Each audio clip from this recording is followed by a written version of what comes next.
These days, I'm all about quality over quantity, especially in my closet. If it's not well made and versatile, it's just not worth it to me. That's honestly why I love Quince. The fabrics feel elevated, the cuts are thoughtful, and the pricing actually makes sense. Quince works directly with safe, ethical factories and cuts out the middlemen. You're not paying for brand markup or fancy retail stores, just quality clothing. Quince uses 100% European linen. Their cotton poplin is crisp and holds its shape. The gauze is soft without being flimsy. Everything Quince makes is built up to hold up season after season. The stitching, the fit, the fabrics, these are pieces that you will reach for over and over. Quince clothing is consistently rated 4.5 to 5 stars by thousands of customers. Real people wearing these pieces every day and actually loving them. Now, I got to tell you, the Quince linen pants don't wrinkle like every other linen I've owned. They look so put together without trying too hard, and I am telling you, you got to go and get some. Stop waiting to build the wardrobe that you actually want. You don't need a closet full of options. You need pieces that work. So right now, go to quince.com/KKC for free shipping and 365-day returns. That's a full year to wear it and to love it, and you will. It's now available in Canada too. Don't keep settling for clothes that don't last. Go to quince.com/Kate Casey for free shipping and 365-day returns. Quince.com/Kate Casey. There's so much noise around weight loss right now. Trends, opinions, medications. It's hard to know what's actually right for you. Through Hers, you're connected with a medical provider who determines if treatment is right for you. If prescribed, your treatment plan is personalized to support you in reaching your goals. Hers goes beyond medication by offering access to ongoing care, dosage and medication adjustments as needed, lifestyle and nutrition tips, but also access to 24/7 support. And they even offer the convenience of 100% online care with licensed providers on the other side.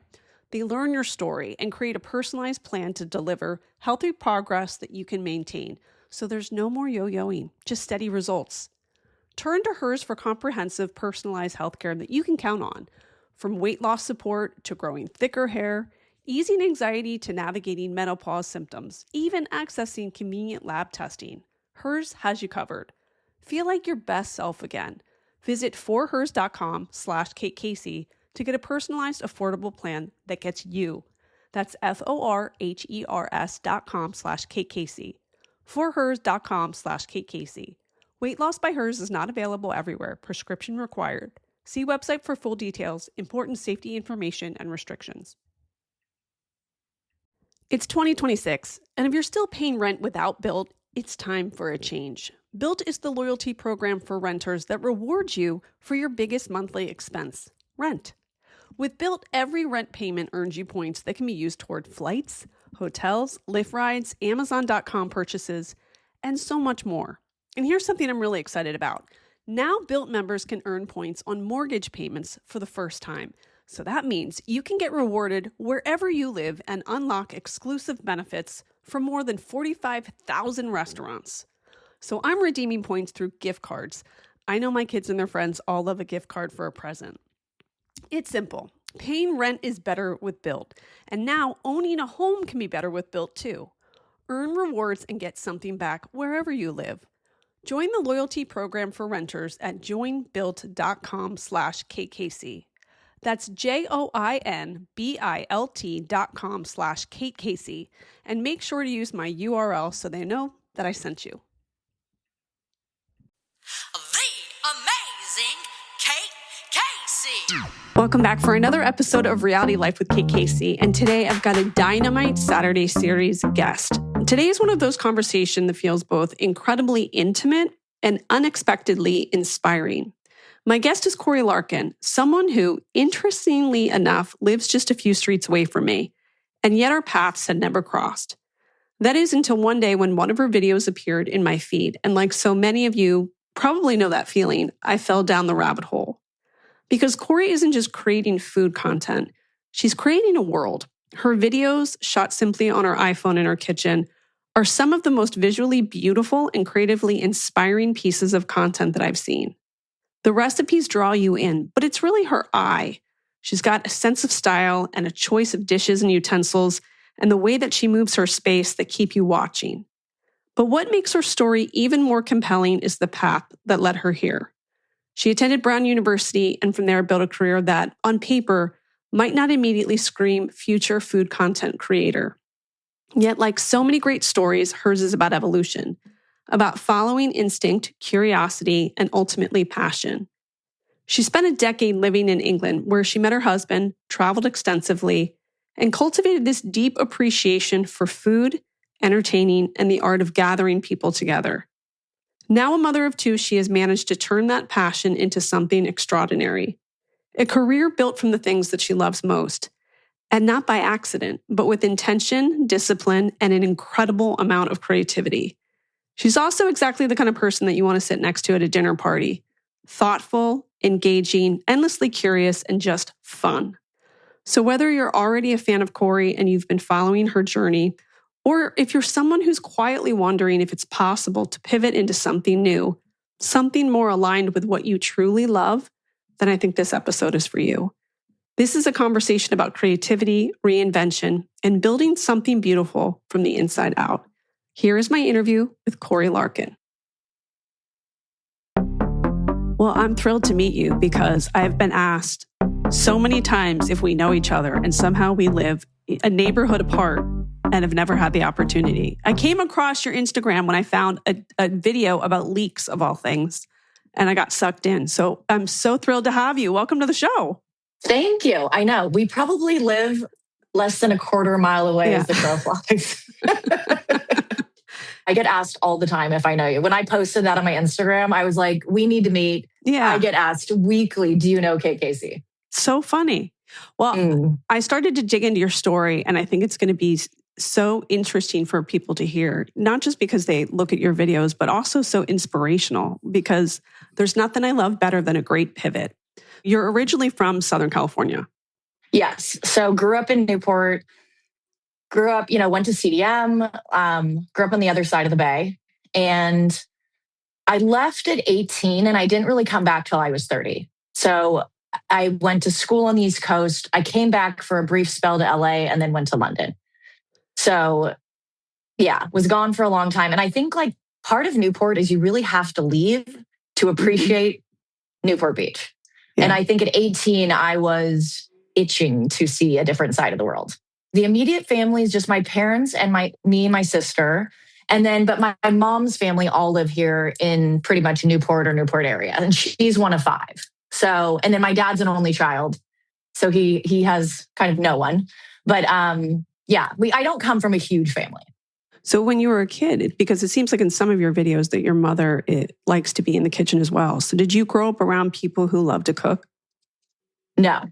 So I think my mom cooked and she cooked for us almost every night. But I don't think she loved to cook. You know, she was a working mom. My parents own a business. They still both work. So for her, it was work all day, come feed everyone. But it wasn't like there was this passion around cooking. So my love of food really didn't come until I went to college. And I went to college in Providence, and it's a foodie town. And a lot of people don't realize that, but there's a number of culinary schools there. It's a really amazing foodie destination. And that's where I first was introduced to, I guess, my love of food. Well, what were you studying at that time? Because I know you played volleyball. What was your major at the time? Or in terms of like, what were you thinking you would do for a career? I majored in international relations, global security. A lot of kids got plucked to go work for the State Department, the CIA. I remember doing an interview, a character reference for one of my friends who went to work for the CIA. And they came to my house, 4 hours of interviewing. And wow. I just remember like, oh my gosh. And then the last time I saw her was when I was living in London, and I never heard from her again. No way. Like no clue where she is. But so I never thought I would go that route. I was never going to go to grad school. I knew I never wanted to go to school beyond what I was doing. When I was younger, I thought I would be an investment banker. And that was something that I thought that I would be doing. I wanted to go to New York City right after college. I didn't end up doing that. I came to LA, and it was right after 9/11. So jobs were pretty scarce. And I did end up, my first job was in investment banking. I worked for a boutique firm in LA, and I had to get up at 2:30 in the morning or be at work at 2:30 in the morning. And I did not last long. Well, no I think I kidding. realized very quickly that I wanted to be happy and make money, not just make money. Mm-hmm. And what pulled you back to Southern California? I was in a relationship, and my boyfriend lived in kind of the greater LA area. And he was not in a position where his parents were going to be like, okay, we'll maybe help you out for the first couple months if you're in New York City or wherever. So I came back here pretty much for him. And I lived in Santa Monica. And I think what I realized was that, like, and I think why I did make such a big pivot going to London is that I saw my life. I saw my life like gradually trickling back down to Orange County. My parents own a glass manufacturing business. My grandpa started it. My dad now runs it.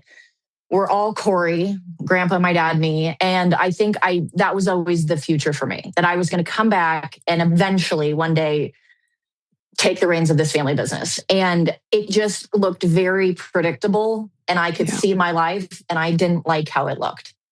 So how did you get to London? Was there a person that you knew? Like, did you have any connections there, or was it this on a whim? This was a whim. I went to Rio de Janeiro with my girlfriend on vacation. I met a guy there, and 3 months later, I moved to London. No one was happy about it. No one was happy about it. Especially the ex-boyfriend. What happened to him? We said goodbye. And I swear I was in like a 4 or 5 year relationship. Wow. And I think, again, I saw that as just being like it. Complacent. And he was the nicest guy in the world. I didn't see him again until I was at my 10-year reunion at college. And he's doing super well. He's still one of the nicest people I've ever known. So, everything worked out. But yeah, it was, I think when I came back from that vacation and told everyone I was breaking up with my boyfriend, moving to London, and uprooting my entire life, it was not a welcome change. But part of them, I wondered too, if they thought, well, that does sound right, because it seems like there has been this feeling of like a concern about complacency that was kind of lurking this whole time. So did you kind of envision yourself, because you studied international relations, always living a life where you were traipsing across the globe, like exploring different cultures? I think so I played volleyball all 4 years. I didn't study abroad, and that was a big regret of mine, because I had been injured. I was very committed, I would say, to my sport during those 4 years. And so one of the big regrets I had was I didn't study abroad. So part of this wanting to live abroad was kind of making up for things that I think I'd wished I'd done differently in college. So, yeah. Now, when you're growing up too, what is your ancestral background? Was there a lot of talk, and was there a lot of discussion about culture, exploration of culture through food and art? No. I'm half Norwegian, half Japanese. On the Norwegian side, my grandpa came over in 1917 through Ellis Island. And on the Japanese side, I'm 4th generation. So my great grandparents came over from Japan in the late 1800s. There wasn't a lot of, I would say I grew up in a pretty Newport Beach household where, I was encouraged and I was good at sports. So sports were very much pushed from a young age. I played every sport. Most of the seasons I played 2 sports. So there wasn't really like going to art museums on, the weekends, or exploring different cultures through food. That wasn't really my upbringing, I would say. Are you comfortable in fish out of water situations? I think I've always put myself in situations where, if I look back at my life, I've always chosen like worlds where I may be one of the only girls. I remember that investment banking desk. I was one of 2 out of 100 people. When I went into the defense industry, I was the wrong age, the wrong sex, the wrong everything. So I think I've always gravitated towards that because there's a big challenge in that. Mm-hmm. So if I look back to my life, I think I've always put myself in situations where I think I do very well when my back's against the wall and I have to perform. I perform well under pressure. When you get to London, was it hard to build a community there? Very hard. So the first year, I met my now husband 4 months in, but the boyfriend and I, who I moved there for, we broke up 2 weeks later. Oh no. Yeah. And he was like, oh, I felt like you maybe just used me to move to London. I'm like, I mean, maybe subconsciously, yes. Yeah. But I'm still in touch with him as well. So he was a character. But yeah, I knew one person. She was doing a business exchange. And so she was someone I played volleyball with growing up and was one of my pretty good friends. And so I remember calling her from LA and it was like, I didn't even know the time change. And it was like, she's like, Corey, it's 2 a.m. Like, what are you doing? And I was like, I'm moving to London. And so the first handful of months before I got a job and everything, we traveled every weekend. Mm. We would travel all over. That was what she was doing. She was only there for a year. So she wanted to see as much of Europe as she can. So I would tag along with her. And then my parents were like, get a job or come home. And I think they thought at that point I was coming home. And that was maybe 6 months in. Like you've done now, you've had your fun, you've whatever. And then I was like, okay. And 2 days later, I got a job. So I was not going anywhere. But yes, it is very hard. Like the community there, especially the girls, it is very, very difficult for an American to build a community over there. Everyone went to boarding school together. Everyone has grown up together. It's not easy. Where you come in as this kind of brash, loud American upstart. And you don't have the right background. You don't have the right accent. No, you're not even you're the lowest level on the totem pole. So, I was very lonely those first months. I remember crying myself to sleep. I was so lonely. But I also look back and think it's the best thing I ever did. Yeah. Well, what kept you there? I think I wanted to make a life there. So at this point, I'm still dating my boyfriend, who again, is now my husband. And I wasn't ready. This was not going to be a 6-month thing for me. I wanted to see if I could make it in London. I wanted to live there. I wanted to keep traveling. It was so much fun. London in the 2000s, there's no phones. You can't record anything. I have almost no photographic evidence from this time in my life, but it was just the most fun. You're partying. They party so hard there. The Brits party on a different level. Mm-hmm. And you are just burning the candle at both ends. And it is really, really fun. And then is your husband British? He is, I call him a plastic patty. So he only has ever lived in England, grew up in England, has a British accent, but his father is from the west coast of Ireland. And he's only ever held an Irish passport. Will never hold a British passport. Oh, of course. Yeah. What did his family think of him dating this American? His dad has loved me since the day I met him. He passed a little over a year ago. His mom, I don't think, was that excited. No. And I know she wasn't excited. Yeah. Were you still working in the defense industry there? No, I had not done anything like that. I worked in recruitment, so IT contract recruitment. And this was seen as it was seen back then as kind of like the ambulance chasing of recruitment. This was not like the, search and select or no headhunting. It was grinding 12 hours a day, banging a phone, cold calling. I think we had an attrition rate of 95% at this company. Wow. And it was if you could make it, you were going to make it and you were going to do very well. But the number of people who did that were not very many. So I was one of those. And then I did very well. And I then, a couple years in, was offered to start my own business there. So I started a recruitment company in, I think, late 2007, early 2008. And what's that like to start a business in another country, a country that is not your home country?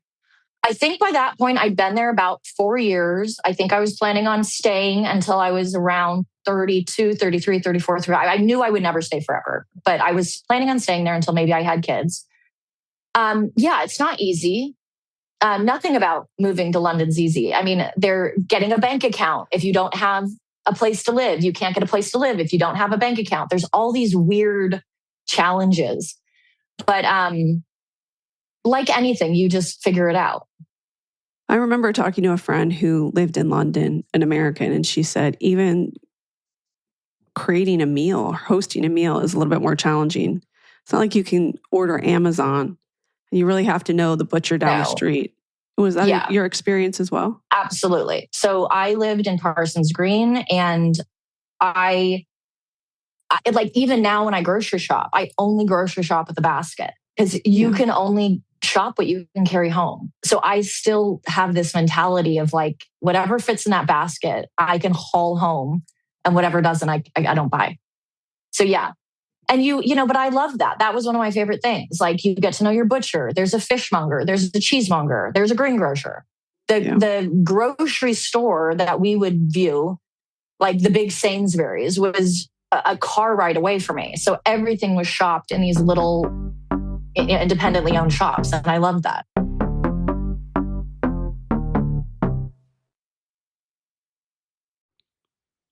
I know you've heard it. I've heard it too. Therapy is too expensive. It used to be the end of the conversation, but what if it didn't have to be?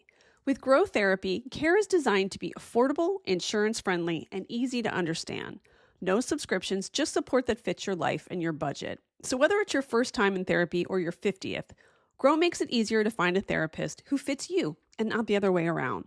They connect you with thousands of independent, licensed therapists across the U.S., offering both virtual and in-person sessions, nights and weekends. You can search by what matters, like insurance, specialty, identity, or availability, and get started in as little as 2 days. And if something comes up, you can cancel up to 24 hours in advance and at no cost. There are no subscriptions, no long-term commitments, and you just pay per session.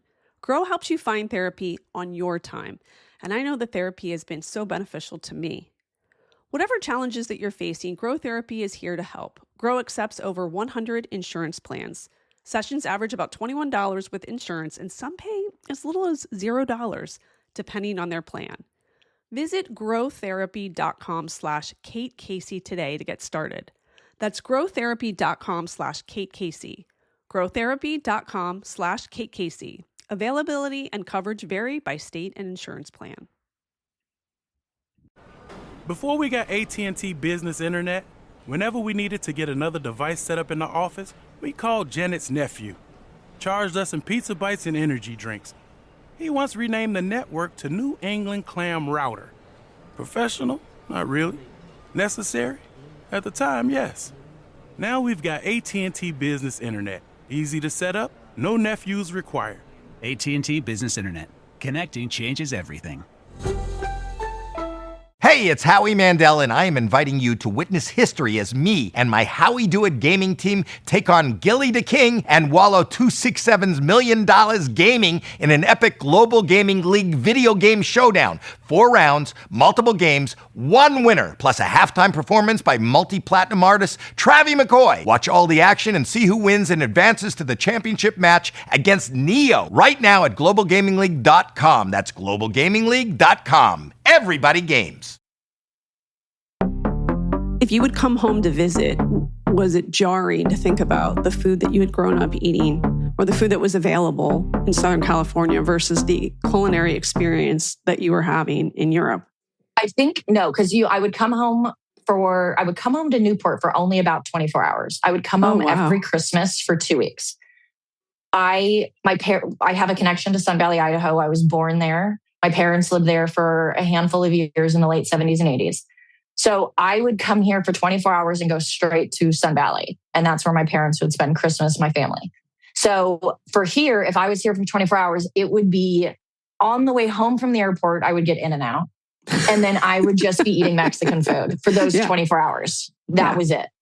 So I was so excited to come back and eat the food that I grew up eating or that I couldn't get over there. Like, you're not getting the same kind of Mexican food over there. In fact, it was, I'm sure that's changed now in 16 years, but back then Mexican food was not, that was hard to come by over there. Anything that you would consider real or authentic.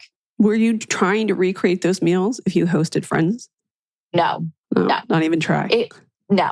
It was, I cooked there like very similarly like I cook now. Mm-hmm. So that was where I learned to cook and eat seasonally, the handful of ingredients, buy the best, do very little. I learned that all over there. And that's how I cooked then, and it's still how I cook now. When you look back in reflection of the years that you spent in London, what do you think is the most prominent thing that you took away?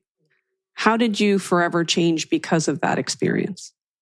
I think you're forever changed. So when you live outside of the States, you have a different view of the States. And so I think that changes your perspective. You can see how everyone else views Americans rather than just how we view ourselves here.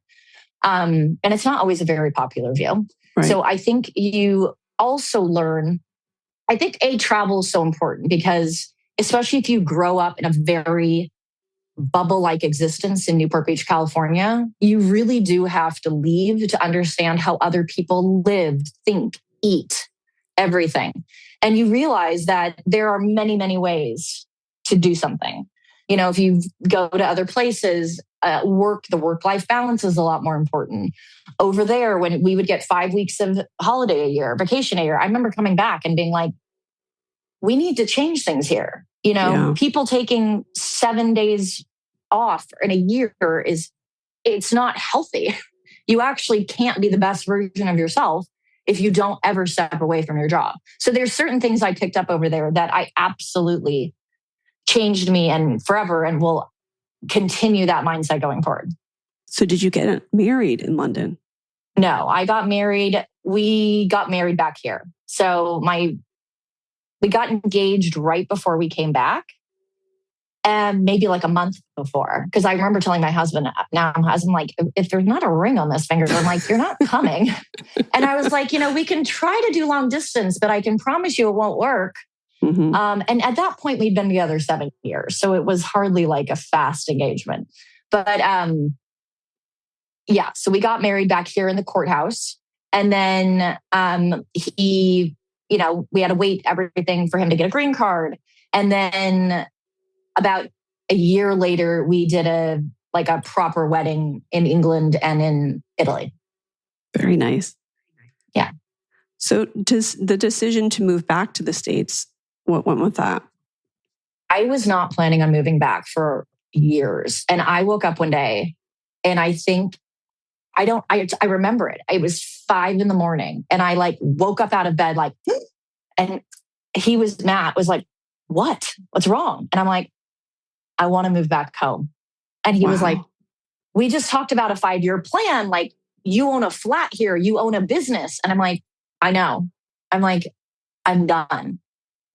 I don't know if I have more than one more winter left in me here. Mm-hmm.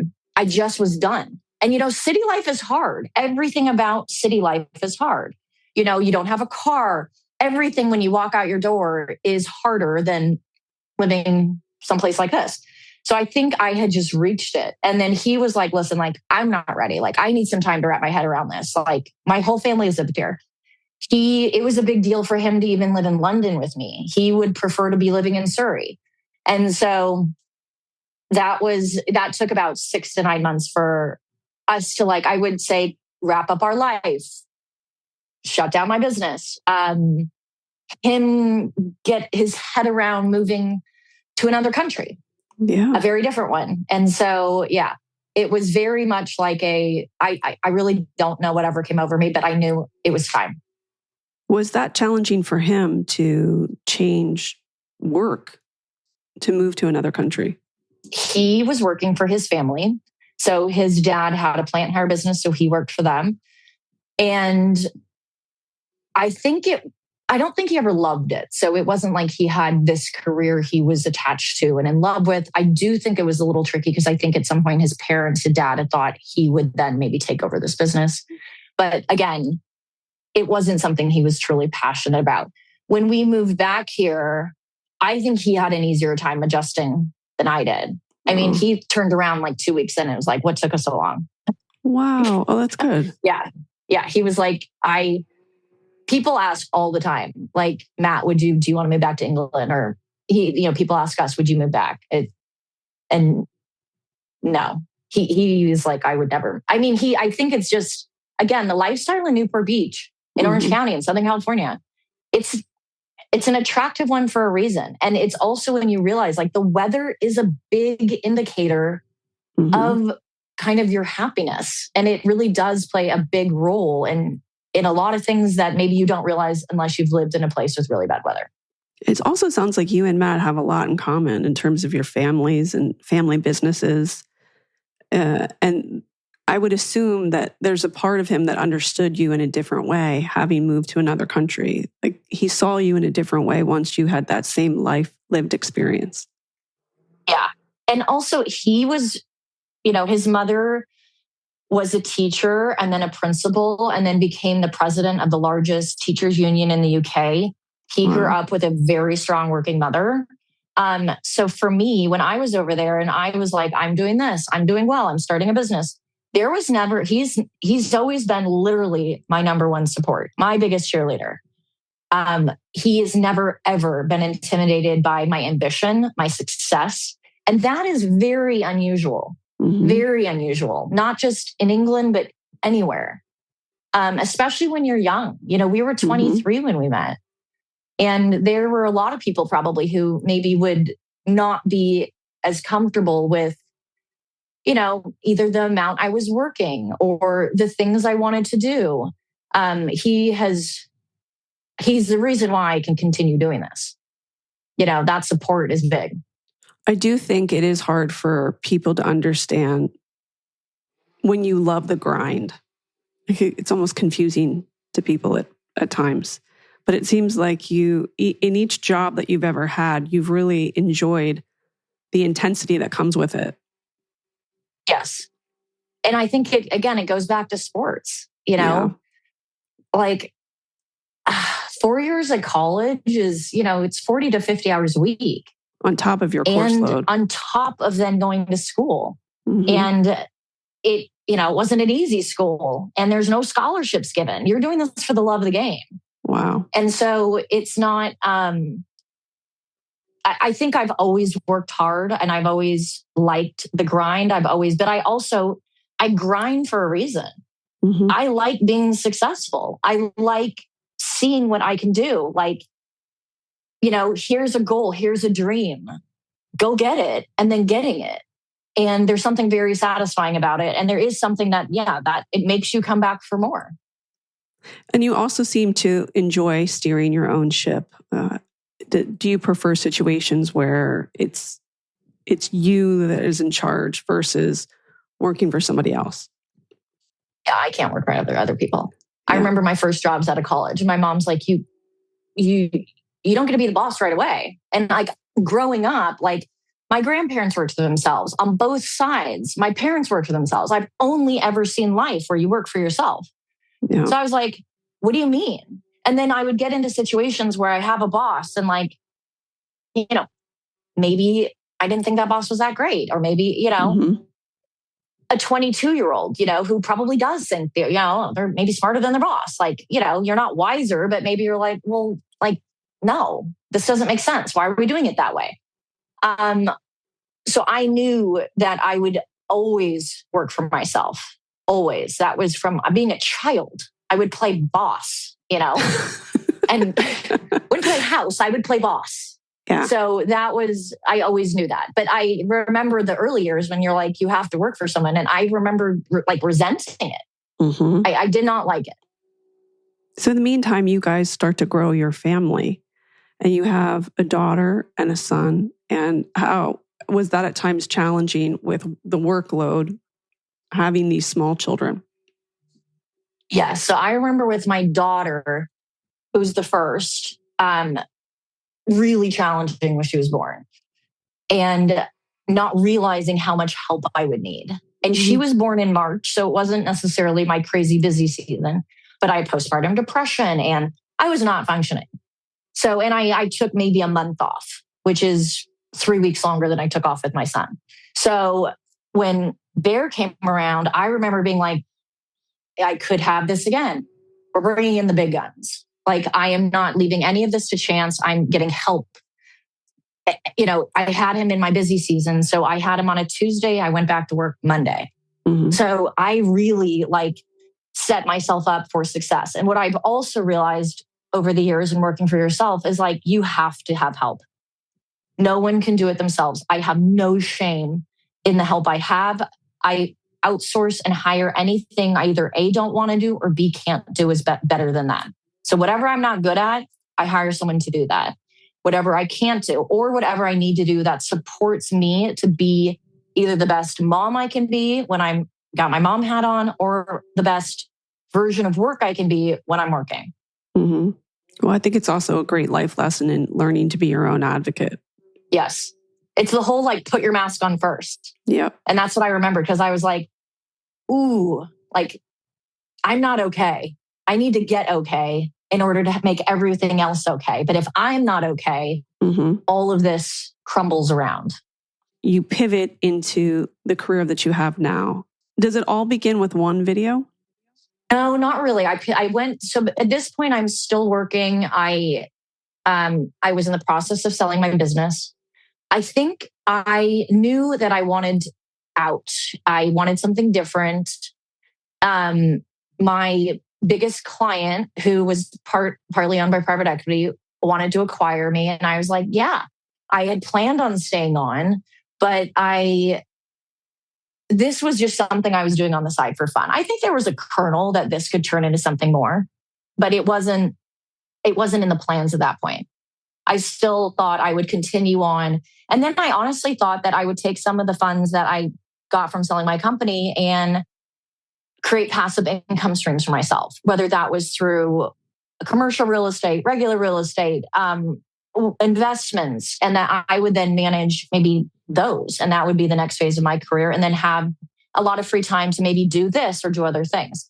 So that didn't end up happening. I stayed on working for a little while, and then it was clear that I was not going to be doing anything full time or anything, I guess, meaningful there. And so in 2024, I jumped into this, and I was like, I need to find another career, and maybe it could be this one. And when did you know that not only this is taking off, but when did you also feel like, okay, I can sit in this. This is where I belong right now in this chapter of my life. There's something here. I think so. August, September 2024. I sat down and I wrote down every day 10 times, I will have a full-time career making food content. I will have a cookbook. I will make X amount of money per year doing this. And it was equating to what I made before. Mm-hmm. I wrote it for every day for a month, 10 times. That was in September. In late September, October, I had a handful of videos. I probably had, I don't know how many followers I had at this point, but I had a handful of videos just go. And one of them was the leak video you saw. And this is why I do really believe that for any content creators out there, one video could change your life. And those handful of videos went crazy, and I ballooned overnight. I think one video landed me 185,000 new followers, which is crazy. That's not that normal. So my Substack took off. My Substack, which had been growing, I thought I was proud of it. I was like, this is doing great. I was so pleased with it. And then it went crazy. And it basically allowed me to see this as a real career path and not simply something I was dabbling in, doing for fun, whatever. So yeah, it was around September, October 2024 where everything really pivoted. And then I was like, wow, I could actually do this as my next career. This career could actually be bigger than my last one. Did you also feel like a part of you was like, this represents more of me than any other business I've had? Well, this doesn't feel like working. Yeah. So it does. Yes, it does. That's not true. But it doesn't feel like I love it. I think everyone can see that I love what I do. I love food. I love cooking. I love making content. I love sharing it. So when you're doing something you love, yeah, do I work 7 days a week? I do. It doesn't feel like the same grind as before, you know? So it's, yes, while I work harder at this than probably anything else, it doesn't drain me. It doesn't feel like on the weekends before I used to be like, okay, I need to get a massage or I need to sit and watch 2 hours of Bravo. This is like when I would come home and my husband was like, how many Bravo shows have you watched? She's like, ooh, something is wrong. Because I would be like, I am so stressed. I need to unplug. I relax by watching Screaming Women. And me too. He would be like, he'd be like, oh, two Bravo shows in a row. Like, leave mommy alone. That's the barometer. Yeah. Yeah. Yeah.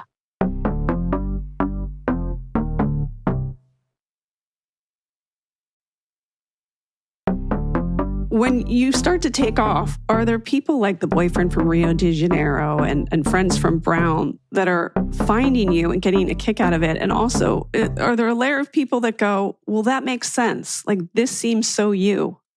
I think both. So there's definitely people who are like, other friends or like random people who are like, oh my God, like, I didn't know you do this. And this is how exciting. And 60 of my friends follow you. Like, this is crazy.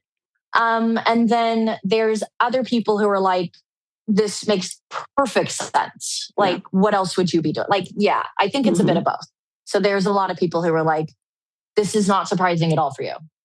Well, I think too, what screams out to me in watching your videos, and some of the videos, you're not even in the kitchen, like you just showed us, your living room. And what screams out to me is you seem like a wildly creative person, so that every aspect of your life, it's some sort of a creative expression, but it seems so unique.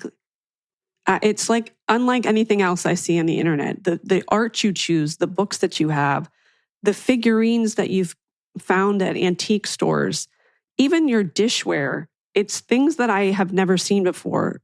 I think I want everything to be beautiful and functional. Yeah. Everything. So like, if you even go to like, the thing where you turn on your fireplace. Yeah. It's a beautiful Maltese dolphin made of antique brass. I believe it. Everything. Yeah. I want beautiful and functional. Mm-hmm. So, and I collect. I've been collecting since I was 25. Yeah. And so before I even did this, and I think one of the reasons why I transitioned so easily in front of a camera is I used to have a online vintage shop called Corre. And I used to go to estate sales and then sell them on my Instagram stories that day. Wow. And whatever didn't sell, I would keep or I'd put on my chair shop. Again, this was for fun. In 2018, I was feeling really burnt out professionally. Mm-hmm. And I had nothing creative in my life. And I remember telling my husband, like, I need something creative. I need something for me. I'm starting to kind of resent maybe what I do for just resent certain aspects of my life, like my work. Not that I resent making money, but I was like, I'm not fulfilled. So I started this and it made me wildly happy. You're not making a lot of money. I mean, this isn't putting food on the table, but it was so much fun. And it brought like that creative joy to my life. Yeah. I don't think I ever had. So that's where a lot of that comes from. So when you see the dishes and things, those are collected over years. I still collect. Like when I'm feeling a little like burnt out, even at this job, I'll go thrifting and find my joy again. I'll hit up an estate sale and find my joy again. Marrying those two worlds is my goal. Marrying the world of the beauty and the dishes and that feeling it gets. Because when people come over for dinner at my house, it's not just you're eating good food. It's an entire experience I want that person to feel. And that is down to the antique serveware, the everything. It's a whole experience, not just you're going to eat well tonight. So I think that's where it comes from. It's that the creative side, I think, because I didn't have it for most of my life. Yeah. I remember wanting to be an artist as a child. I could see that. And it was like academics and sports, that was not an option for me. So I think this is like built up creativity over the course of the first 38 years of my life that now spills out. Now, have you ever been to an estate sale and you chose something and then it's like Antique Roadshow where you find out later it's bonkers? Yes, all the time. So like certain people have the eye. You could line up 10 items. I will instinctively choose the best and most expensive one. Part of it's luck. Part of it's you're just born with it. Then part of it is searching over the course of all these years and learning about what makes something good. and then the eye is trained. So you can obviously train your eye. So, but yes, I have a number of pieces in my house that are museum worthy, incredible, that I picked up for a song at an estate sale. In your life, are people just sort of like walking outside hoping they get an invitation to your to your dinner parties? So it's so funny because we have this big summer party every year, and every year the only rule is there has to be new faces. So that's good. There's a rotation in the summer party, whereas in order to have new faces, some old faces have to maybe sit down for a second. And then I have these girls' dinner parties I do. And I have had people literally actively just walk over to me and be like, what is it going to take for me to be invited to your house for a dinner party? And 9 times out of 10, I will try to make it work for someone and be like, listen, if you have the balls to go over and say that to me, because in real life, I'm not, it's not that I'm a closed or guarded person. I don't think I give off maybe the warm fuzzies. I know that, I have a very close circle of friends. I keep everything pretty locked down, but also it's just, I don't play the game in this town. Yeah. I don't do the social climbing. I don't do you're going to see me at everything. I'm not part of a mom squad. I've never needed any of that to exist or feel like I have a place here. I'm more than happy standing on the island with my friends. Mm-hmm. So there is a part of me that I know this because people tell me this. They're like, yeah, you're a little intimidating. You're a little scary. Like, you take a while to warm up. And that's I'm not, I don't apologize for it. It's okay. But also, I would disagree with that because I think that your videos are so warm and engaging. And I think that's a lot of your success is you make it seem so easy to make a dish. Well, I love that because I think this is a very, European way of cooking. Like using anchovies in Italy is life. So a lot of it is just, introducing dishes that to me are very easy and very delicious and a way of cooking. I want everyone to be able to enjoy this. I want everyone to be able to cook amazing food for themselves. Using something like an anchovy, which is going to give you so much flavor, a flavor you probably never tried before. It's going to enhance everything. Or like when I use acid in my dishes, I'm like, it's going to lift the dish. I'll try a dish and I'm like, oh, that's good. It's not as good as it could be.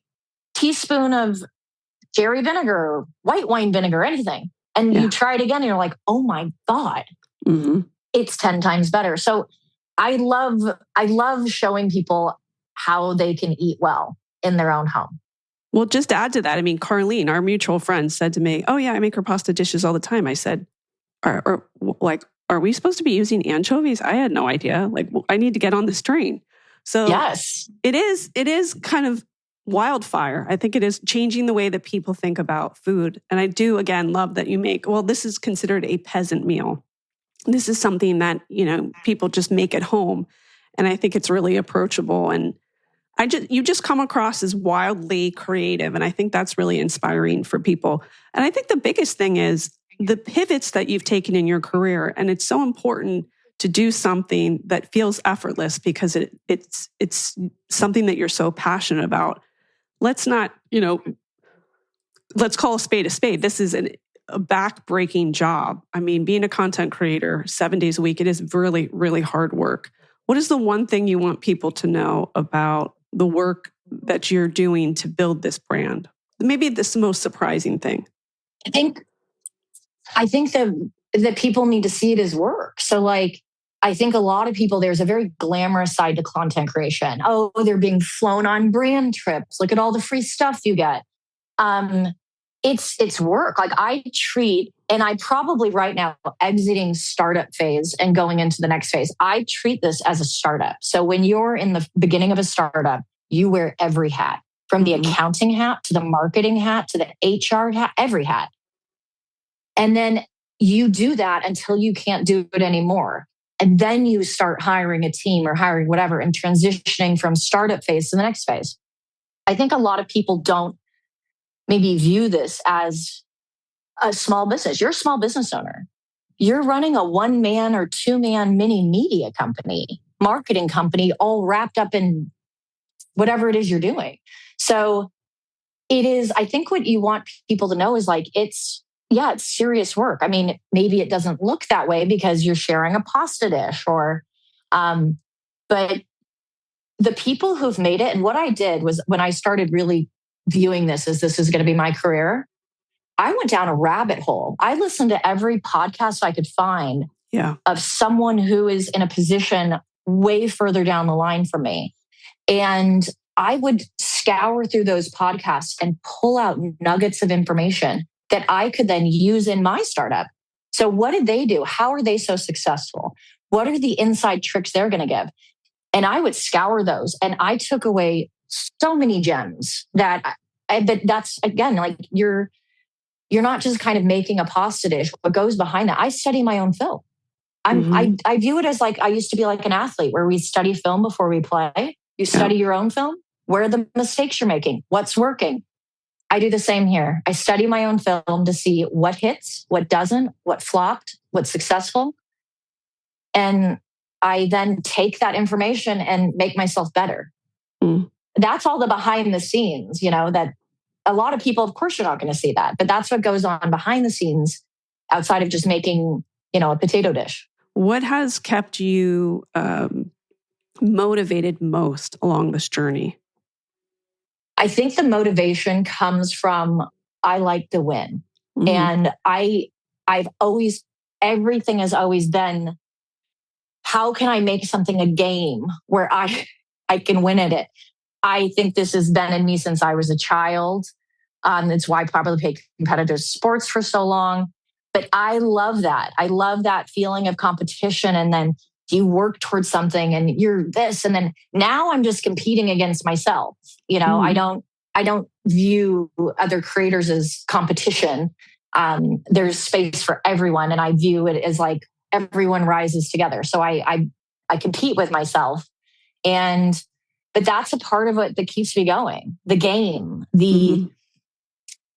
that burning fire in me that likes to win and that likes to succeed. And a lot of it is for myself. It comes from, I don't know if I'm just wired this way, but I have always been a fiercely determined person. And like when I set my sight on something, watch out. Yeah. Are your kids like that too? My daughter is like the same person as me. It's almost scary. She's named after me. So she's Corre Marie Larkin Jr. She goes by Coco, which was my nickname because my dad was also Corey. So we have always had a lot of Corys. So I've had many nicknames, Coco being one of them. So Coco from birth just goes by Coco. She is me. It's terrifying, but also so fascinating because I know what she's thinking. I remember feeling it. Yeah. So she does have that determination. Bear is a lot more easygoing. He is, but it's also the difference being a boy and a girl. Like I do raise a girl differently, and I don't deny that. It's if you want to raise a girl who's going to be successful, you have to raise them differently than your son. It's going to be a different path they walk. So Bear is more easygoing. He is hilarious. He is an old soul. He is one of the coolest people I know. Coco is that like type A, like same with her. Like she sets her mind on something, like God help the person that gets in her way. Yeah. God bless. Yeah. That's the whole goal is to raise girls that are going to navigate these difficult times and be passionate about what they do, which is exactly what you did, which is such a great inspiration for her. In addition to all the other people that have become followers of yours.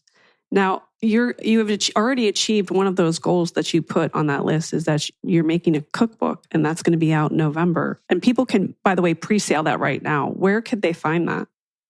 They are going to be able to find it anywhere you buy a pre-sale. So I'll be linking, but Amazon, any online bookshop, Barnes and Noble, the pre-sale will be available everywhere. So, and I always said, I'm like, people are like, well, you don't forget to tell us when your book comes out. I'm like, Oh, I'll be slinging that book from the street corner. You guys are going to be so bored of me talking about that book. Yeah. But, I have such big aspirations for it. I film, we shot the book, cooked it all here at the house. It's so personal. It's so personal. And I'm so proud of it. And it was backbreaking. I bet. And I can't wait to hold it in my hands. Off the top of your head, 3 recipes that we can hunt for in the cookbook or maybe on your social media that sort of best represent you. So 3 of them. One I just made the other weekend, Lancashire hot pot. It's from the north of England. That's where my family's from. Oh, really? Mm-hmm. Oh, amazing. Okay. I love that dish. It is really my favorite dish of mine. I have 3, but that's one of them. And that one, I don't make it that often because I want to keep it special. Mm. Whenever I make it, I never make enough and I make a ton. People go in for thirds. And I'm like, wait, it's kind of like a heavier dish. Right. But it's a favorite. The braised leeks. It didn't just go viral because it looks pretty on there. They are so delicious. I must eat them once a month. And every time I'm like, oh, God, this is good. I love good food. And outside of that, I would say the potato dauphinoise. Mm-hmm. They are just potato cream. You steep fresh herbs and garlic in the cream. That's all it is. Thinly sliced. It is crispy on top, soft underneath. You eat that and you are happy. If you can make potato dauphinoise, you are always going to be excited about a meal you have. Mm-hmm. So where can people find your recipes? Because you've got this great Substack as well. And then where can people follow you on social media? So all my social medias are on Instagram, TikTok, and YouTube. They're all the same handle, @CocoLarkinCooks. And then my Substack is the same, @CocoLarkinCooks. And for the Substack, there's 2 versions. There's a free version and a paid version. And I always wanted to make sure there is free content there. Every Friday is a free recipe. And the paid version has 2 extra per week on Tuesday and Thursday, and also has access to certain things like if I'm announcing a food tour or something, they're always going to go to the paid subscribers first before they even make it to anywhere online. And is there a place where you recommend cookware, some of the kitchen accessories that you use that you think are the best? So I use a lot of Rifoni, and it's Italian, handmade. They're like the Rolls Royce of pots and pans. I collected my first set of Rifoni over 2 or 3 years from estate sales. Wow. And I would go in, I would hunt the photos. And if I saw Rifoni in one of the photos, I would be there getting it. So also from places like Facebook Marketplace or anything like that. That's an amazing brand. I love it. It's very expensive, but it's for life. You will pass those on to your children. The rest of the things I collect. So I love finding items everywhere. My antique serveware, all of those. Everything is from estate sales, thrifted, sometimes eBay, sometimes Facebook Marketplace. It's all collected. I'm so grateful for your time, and I'm so glad that we've met, and to think we only probably live a couple streets over from each other. I know, it's wild. I'm so thankful that we got to do this. I've been wanting to meet you because we didn't even touch into Bravo, but I'm a huge Bravo fan. Well, now I know. Yeah. Now you have to come back and review Ladies of London now that we know. Oh, now I can't wait. Okay, I'm good. Only 3 episodes in and I'm obsessed. Okay, good. Obsessed. This is a phenomenal start to a show. Well, thank you so much. The amazing Kate Casey. I want to thank my great guest, Corre Larkin, and remind you to make sure that you click subscribe and please leave a 5-star review. Please join the Facebook group Reality Life with Kate Casey. You can get bonus episodes on Apple Podcast and on Patreon at patreon.com/Kate Casey. And make sure that you follow me on my Substack so you can get my weekly What to Watch list at katecasey.substack.com. I'm going to tell you what to watch every week in reality TV and in documentaries. And then make sure that you follow me on social media. I'm on Instagram at KatecaseyCA, TikTok, it's Kate Casey, and Twitter, Threads, and Blue Sky at @KateCasey. Check back next week for 6 all-new episodes.